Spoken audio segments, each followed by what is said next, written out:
নুমলীগড়ৰ অস্তিত্বৰ ওপৰত প্ৰশাসনৰ সৈতে কেইবাদিনো আচলতে মিটিং কৰিলে, শেহতীয়াকৈ আপোনালোকে ৰাজহুৱা সভাৰ আয়োজন কৰিছে। আপোনালোকৰ এতিয়া সেই সিদ্ধান্তটো কি নুমলীগড়ৰ অস্তিত্ব ৰক্ষাৰ ক্ষেত্ৰত? চাওক, আমি প্ৰশাসনৰ ওচৰত জনাইছিলোঁ, আবেদন কৰিছিলোঁ যে আমাক এই নুমলীগড় বিলৰ বিষয়ে অৱগত কৰা হৈছিল তেখেতসকলক, যে আপোনালোকে আমাক সহায় কৰক বা আমাক জনক যে ইয়াত কি হৈ আছে, কেনেকৈ হ'ব পালে। কিন্তু তাৰ পৰা আমি কোনো সঠিক উত্তৰ নোপোৱাৰ কাৰণে আজি আমি ৰাইজ মাতি ইয়াতে এখন সভা অনুষ্ঠিত কৰা হ'ল।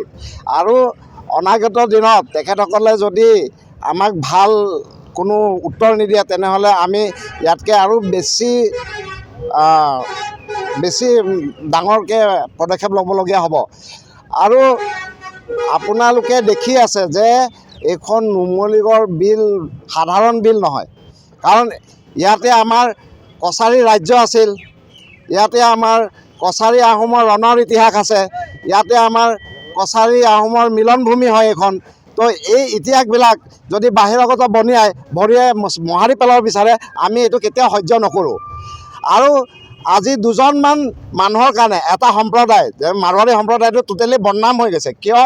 আজি গোবিন্দ চৌধুৰী তেখেতে ইয়াতে ডাঙৰ হোৱা, ইয়াৰে পানী ইয়াৰে বতাহ খাই ডাঙৰ হোৱা মানুহ, তেখেতে কি নাজানে নেকি সেই পিটনিডোখৰৰ কথা?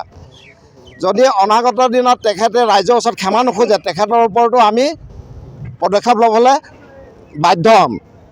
প্ৰশাসনে আচলতে এই গোটেই বিষয়টোত উদ্যোগ লৈছিল নেকি, যে প্ৰশাসনে নাজানে নেকি যে এইখিনি ঐতিহাসিক ভূমি আছিলে বা লৌদুৱাৰ বিল আছিল, তেওঁলোকে নাজানে নেকি, তেওঁলোকে কেনেকৈ ম্যাদী হ'বলৈ দিলে? চাওক, প্ৰশাসন ইয়াত জড়িত থকাৰ বাবে আজি তেওঁলোকে এইখিনি কাম কৰিব পাৰিছে। ধৰক ইয়াতে আমি যদি তেখেতসকল নাথাকিলে হয়, তেখেতসকল নিশ্চয় কিবা এটা সঠিক উপায় দিলে হয়। আজিলৈকে তেখেতসকল কোনো ওলাই অহা নাই, আগবাঢ়ি অহা নাই। খালি ৰুমৰ ভিতৰত বহি দুজনমান লৈ মিটিং কৰিলে, এপক্ষক লৈ মিটিং কৰিলেতো নহ'ব, আমিতো সেইখিনি মানি ল'ব নোৱাৰোঁ কেতিয়াও। তো সেয়ে আমি বিচাৰোঁ তেখেতসকলক, আমি এতিয়ালৈকে নম্ৰভাৱেই কৈ আছোঁ, যদি অনাগত দিনত আৰু বেলেগ পৰ্যায়লৈ যাবলগীয়া হ'লে তালৈকেও আমি যাম। প্ৰশাসনকে আমি ক'ব বিচাৰিছোঁ ইয়াৰ পৰা যে আপোনালোকে অতি শীঘ্ৰেই আহি ইয়াৰ ওপৰত ভাল এটা ডিচিশ্যন দিয়ে। যি সভাখন খুব গুৰুত্বপূৰ্ণ সভা, বিভিন্ন দল সংগঠন, নুমলীগড়বাসী ৰাইজ আজি ওলাই আহিছে। আৰু আজি সভাখনত আপোনালোকে নিজেই থাকি পেলাই দেখিছে, প্ৰত্যেকৰে এটা আক্ষেপ আছে আৰু প্ৰত্যেকৰে এটা নুমলীগড়ক লৈ স্বাভিমান আছে। এই নুমলীগড় নামটোক লৈ বহুতে বেপাৰো কৰি আছে। কাৰণ আজি চাওক, নুমলীগড়ত এটা ৰেল ষ্টেচন আছে বুলি চবেই জানে, কিন্তু প্ৰকৃত নুমলীগড় নাই। নামটো নুমলীগড়, কিন্তু কামটো হৈ আছেগৈ খুমটাইত। ঠিক তেনেকৈ নুমলীগড়ত জুনিয়ৰ এখন কলেজ বুলি নামাকৰণ আছে, কিন্তু আছেগৈ লখৌজানত, নুমলীগড়ত নাই। অৰ্থাৎ নুমলীগড়বাসী ৰাইজ মানে এনেকুৱা বুলি ভাবিছে প্ৰশাসনে যে একো নাই, নুমলীগড়বাসী ৰাইজে একো নাজানে। কিন্তু এইটো নহয়। আমি যেতিয়া যুৱ ছাত্ৰ পৰিষদ কৰি আছিলোঁ, তেতিয়া মই দায়িত্বত থাকোঁতে মই দিছিলোঁ, এখন আবেদন দিছিলোঁ প্ৰশাসনক, যে পুৰণা বাবা থান, নুমলীগড় ৰৌদুৱাৰ বিল আৰু পিটনি সংৰক্ষণ কৰিব লাগে। আৰু সংৰক্ষণ কৰি নুমলী কুঁৱৰীৰ অস্তিত্ব জীয়াই ৰাখিবৰ কাৰণে এটা প্ৰতিমূৰ্তি ৰাখিব লাগে। তেতিয়া মোক 1988 চনত তেতিয়া আমাৰ চক্ৰ বিষয়া আছিল তিলক চন্দ্ৰ বৰদলৈ ডাঙৰীয়া আৰু কানুনগো আছিল জগানন্দ শৰ্মা ডাঙৰীয়া।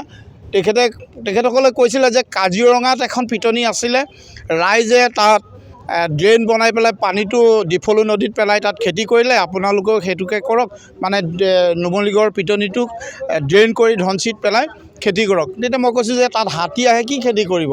গতিকে সংৰক্ষণ কৰি ৰাখকচোন, ভৱিষ্যতলৈ কিজনী পৰ্যটকৰ স্থলী হ'ব।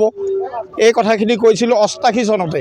কিন্তু আজি সভাত বহুতে দাঙি ধৰিছে, আৰু সিদিনাখন আমাৰ ৰাইজ গৈছে SDC অফিচত কৈছে যে 63 চনতে পতা হ'ল। কিন্তু হাস্যকৰ কথা, 88 চনত চৰকাৰী মাটিটো কেনেকৈ 63 চনৰ পতা হ'ব পাৰে, মই বুজি পোৱা নাই কথাটো। গতিকে আচল কথাটো হৈছে কি, আমাৰ ঐতিহ্যলৈ যাব লাগিব, ইতিহাসলৈ যাব লাগিব। আমি শিৱসাগৰৰ অবিভক্ত শিৱসাগৰ জিলাৰ আমি বাসিন্দা। গতিকে শিৱসাগৰ জিলাৰ যিখন মেপ, সেই মেপখন আনিলে সকলো তথ্য ওলাব। ইয়াক যদি ভালকৈ তদন্ত কৰা যায়, তেতিয়া গোটেই কথাখিনি পোহৰলৈ আহিব। আৰু মই এইটোৱে ভাবোঁ যে এতিয়া নুমলীগড়ৰ যি অস্তিত্ব নাইকিয়াই হৈ গৈছে, আজি কিছু বছৰ আগতে যি নহওক যিকণ আছিলে গড় সেইকণ সংৰক্ষণ কৰা দেখা গ'ল। কাটি কাটি বাকীসকলে আদায় কৰিছিল যদিও এতিয়া পিটনিখনো বা নুমলীগড় ৰ'দৱাৰ যিখন পথাৰৰ ওচৰত বিল নুমলী কৰি য'ত আত্মহত্যা কৰিছিলে বুলি বহুতে কয়, গতিকে সেই বিলখনৰ কোনো চিনভাৱ নাইকিয়া হৈ গ'ল।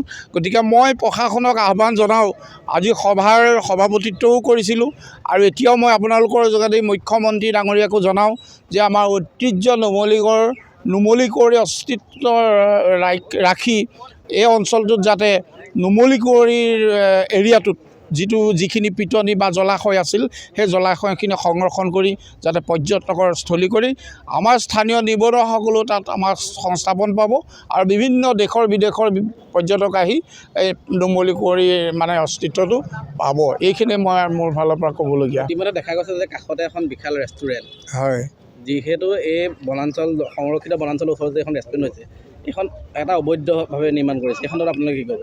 এতিয়া চাওক, নুমলীগড় যিখন ৰেষ্টুৰেণ্ট বুলি কৈছে, এতিয়া মানে কোনখন? তাততো কেইবাখনো ৰেষ্টুৰেণ্ট আছে। আপোনালোকৰ যোনখন ৰ'দৱাৰ পথাৰ কাষতে লাগি আছে, আগত য'ত এনিমেল কৰিডৰ আছিলে, হাতীয়ে যে দেৱাখন ভাঙে বাৰে সেইখন হৈছিলে নুমলীগড় ধাবা। নুমলীগড় ধাবা সেইখিনি অলপ ম্যাদী পতা বুলি কৈছে আৰু এইখিনি প্ৰশাসনৰ লগত আমাৰ আজি যিখন সমিতিয়ে গোটেইখিনি যোগাযোগ কৰিব। কেতিয়ানো পতা আছিলে, মাটিটো কেতিয়া পতা কৰিছিলে তথ্য সহকাৰে তাত পাব। যদি চৰকাৰী মাটি জলাশয় মাটি যদি পতা দিছে তেতিয়াতো প্ৰশাসনেতো সেইটো নাকচ কৰিব লাগিবই, কাৰণ জলাশয় কেতিয়াও পতা দিব নোৱাৰে। গতিকে তেওঁলোকেও অবৈধভাৱে দখল কৰি আছে বুলি মোৰ অলপ সন্দেহ, কাৰণ পিছৰ মাটিখিনিতো সম্পূৰ্ণ জলাশয় মাটি আছিল। ঠিক আছে, শেহতীয়াকৈ আপোনালোকে ৰাজহুৱা সভা আয়োজন কৰিব লগা হৈছে, সেই সিদ্ধান্তটো কি নুমলী কুঁৱৰীৰ অস্তিত্ব ৰক্ষাৰ ক্ষেত্ৰত? হয়, আজি নুমলীগড় যি ৰ'দৱা এই জলাশয় বা পিটনি যি বহিৰাগত মানুহে ইয়াত এই বেদখল কৰিছে, সেই সম্পৰ্কত আমি বিশেষভাৱে আমাৰ চাৰ্কুল অফিচাৰৰ লগত আমি আলোচনা কৰিছিলোঁ, কিন্তু তেওঁলোকে আমাৰ সাধাৰণ ৰাইজৰ কথা নুশুনি খালি তেওঁলোকৰ মতে আমাৰ কামবিলাক মানে এই পৰিচালনা কৰিবলৈ তেওঁলোকে বিচাৰে।